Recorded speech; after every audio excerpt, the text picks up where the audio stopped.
ఉన్న ఎండు చేపల్ని తీసుకోండి.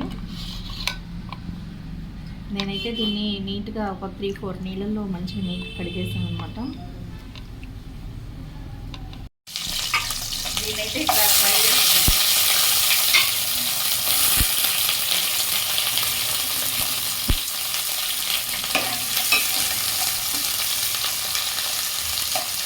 ఈ విధంగా అయితే ఫ్రై చేసుకోవాలి ఫ్రెండ్స్. ఇలా ఫ్రై చేసుకోండి.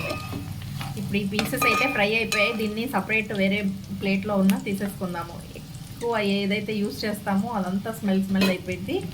ఆల్రెడీ ఫస్ట్ తీసే ఏదైతే ప్లేట్ ఉందో దాంట్లోనే తీసేసుకుందాం అనమాట. ఈ విధంగా తీసేసుకుందాం ఫ్రెండ్స్. అయిపోయింది, ఫ్రై అయితే అయిపోయింది. దీన్నేమో సపరేట్గా తీసేసుకుందాం. ఇదే ఆయిల్లో ఒక ఉల్లిపాయ అనమాట చిన్న చిన్న ముక్కలుగా కట్ చేసుకున్నాను.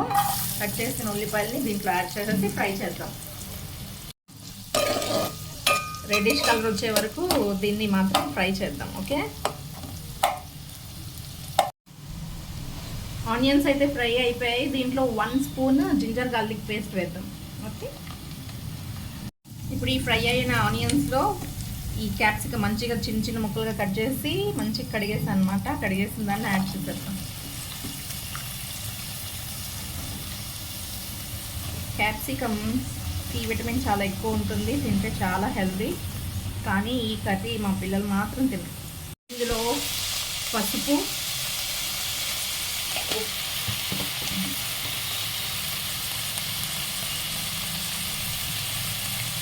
ఉప్పు యాడ్ చేద్దాం.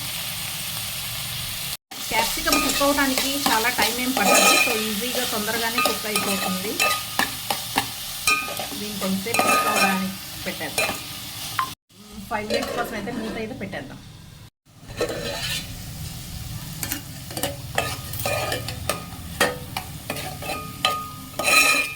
కుక్ అయిపోయింది క్యాప్సికమ్. ఇప్పుడు దీంట్లో మనం ఫ్రై చేసి పెట్టుకున్న ఎండు చేపలు ఉన్నాయి కదా, ఇవి యాడ్ చేసేద్దాం.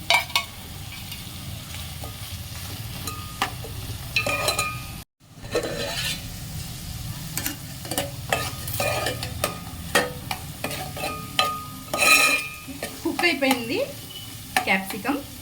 ఇప్పుడు దీంట్లో మనం ఫ్రై చేసి పెట్టుకున్న ఎండు చేపలు ఉన్నాయి కదా, ఇవి యాడ్ చేసేద్దాం.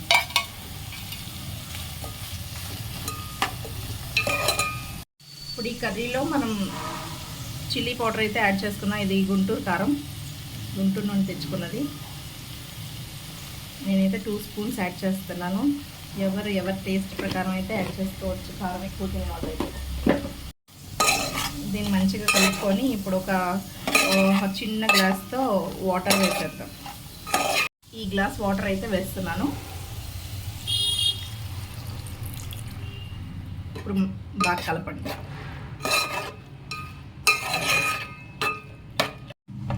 ఇంకో 5 మినిట్స్ దీని మీద మూత పెట్టేసేసి కుక్ చేసేద్దాము.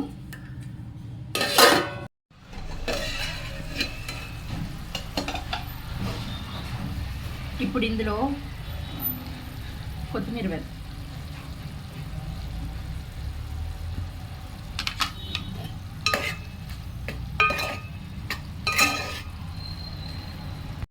ఎండు చేపల కర్రీ అయితే రెడీ అయిపోయింది.